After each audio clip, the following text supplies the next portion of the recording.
के पाठक भी एक नौकर है और मैं भी एक नौकर हूं। को के पाठक क्या जैसा गुंडा तो क्या कोई और भी अधिकार को नहीं छीन सकता। उनसे क्षमता परीक्षा के नाम पर छटनी का कार्यक्रम बनाया जा रहा है। ये धरना लगातार जारी रहेगा जब तक हमारी मांगों को नहीं मान लिया जाता है। बिहार की राजधानी पटना में आज तमाम नियोजित शिक्षक अपनी मांगों को लेकर गर्दनी बाग पे धरना पे बैठे हुए हैं। अब बात करेंगे इनकी मांगों को लेकर, आखिर मामला क्या है, क्या मांग है जिससे इन परेशान है, अपनी मांगों को लेकर सरकार के पास आए हैं। सबसे पहली तो मेरी एक ही मांग है कि इस बिहार में जो शासन व्यवस्था चले वो भारतीय संविधान से चले और लोकतंत्र की व्यवस्था के निहित प्रावधान के तहत चले। पहली मांग तो ये। दूसरी मांग कि जो शिक्षक लगातार 20 वर्षों से बिहार में शिक्षण कार्य कर रहे हैं, जिन शिक्षकों की बदौलत मुख्यमंत्री प्रत्येक वर्ष अपना पीठ खुद थपथपाते हैं कि हम बिहार में सबसे पहले परीक्षा लेते हैं और परीक्षा फल प्रकाशित करते हैं, आज उन शिक्षकों को बिना शर्त राज्यकर्मी का दर्जा देने के बजाय उनसे क्षमता परीक्षा के नाम पर छटनी का कार्यक्रम बनाया जा रहा है।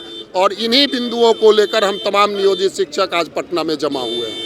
के पाठक का आदेश था कि जिन शिक्षकों ने धरना प्रदर्शन करेगा उनके ऊपर कार्रवाई होगा, इसको लेकर क्या कहना है? मैंने पहले बार ही कहा था कि मेरी पहली मांग थी कि बिहार का शासन जो चलेगा वो भारत के संविधान और जो लोकतांत्रिक व्यवस्था है उसके तहत चलेगा।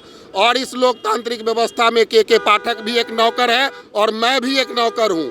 हमारे दोनों के कुछ मूल अधिकार हैं और ये आंदोलन, धरना, प्रदर्शन हमारे बाबा साहब के द्वारा दिए गए संविधान का मौलिक अधिकार है।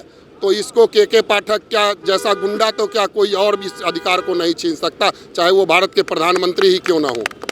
जब के पाठक का आदेश आया था उस समय महागठबंधन की सरकार थी, जब भाजपा आप लोगों को समर्थन कर रही थी। आज भाजपा की सरकार है तो क्या लगता है आप लोगों की बातों को माना जाएगा? मुझे याद है कि बिहार के कर्मचारी के आंदोलन में पहली बार किसी दल ने सड़कों पर उतरकर समर्थन दिया था। भाजपा ने विगत वर्ष अगस्त के महीने में सड़कों पर उतरकर हमारा समर्थन दिया था और उसमें उनके एक कार्यकर्ता भी शहीद हुए थे। तो आज जो हम तमाम लोग जमा हुए हैं और हमारे लिए सौभाग्य है कि आज भाजपा और जदयू की सरकार बनी है, वो अपना परीक्षा भी पास कर चुके हैं। तो आज हम उनको उनका वही वादा याद दिलाने के लिए यहाँ जमा हुए हैं कि अब आपकी सरकार बनी, आपने जो वादा किया था, आपने जो सड़कों पर हमारे लिए संघर्ष किया था उसको अक्षरशः लागू कीजिए, अन्यथा आप भी कुर्सी को खाली कर दीजिए। अगर वो आपकी बातों को नहीं मानते हैं तो क्या आप लोग लगातार इसी तरह का बैठा रहिएगा या कहीं और अगला कदम होगा आप लोग? हमारे राज्य नेतृत्व का निर्णय है कि ये धरना लगातार जारी रहेगा जब तक हमारी मांगों को नहीं मान लिया जाता है। तो जो राज्य नेतृत्व का आह्वान है उस पर हम तमाम शिक्षक कदम से कदम मिलाकर खड़े रहने के लिए तैयार और तत्पर हैं।